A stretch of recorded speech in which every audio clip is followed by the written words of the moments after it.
A drop of courage at the kitchen sink. I was staring down a sink full of grease, my hands trembling as I scrubbed away at last night's dinner.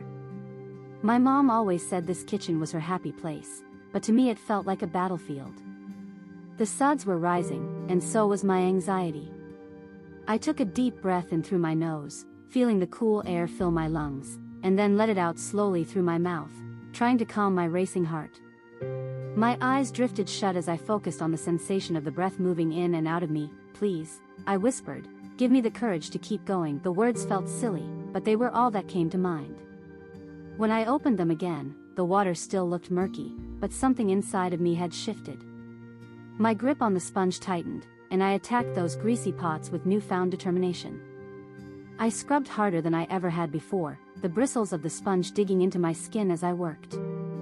The grease seemed to be fighting back, clinging to the sides of the pot like a stubborn enemy.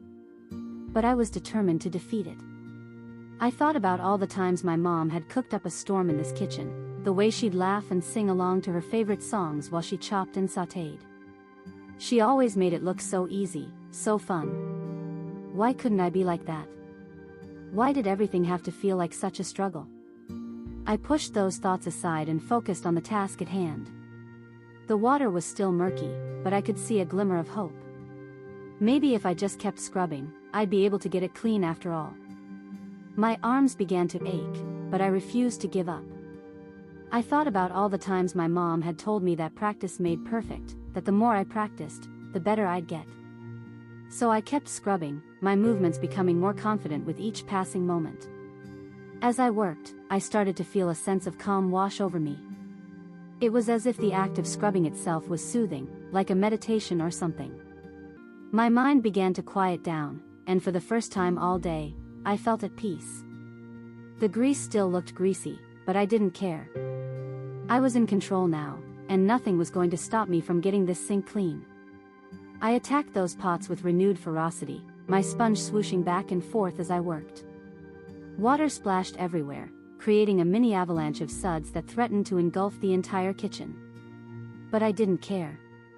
I was in the zone now, completely absorbed in the task at hand. As I scrubbed, I started to feel a sense of pride growing inside me. Maybe this wasn't so bad after all. Maybe I could actually do it. The thought sent a surge of adrenaline through my veins, and I scrubbed even harder, determined to prove to myself that I was capable of anything. The water finally began to clear, the suds dissipating as the grease disappeared down the drain. I stood back and surveyed my handiwork, feeling an overwhelming sense of satisfaction wash over me. The sink was clean, and I'd done it all by myself. My mom would be proud, and so was I. I let out a whoop of triumph, pumping my fist in the air as I gazed down at the sparkling sink. It was just a small victory, but it felt huge to me. And as I stood there, basking in the glow of my accomplishment, I knew that I'd found something inside myself, a spark of courage that would stay with me forever.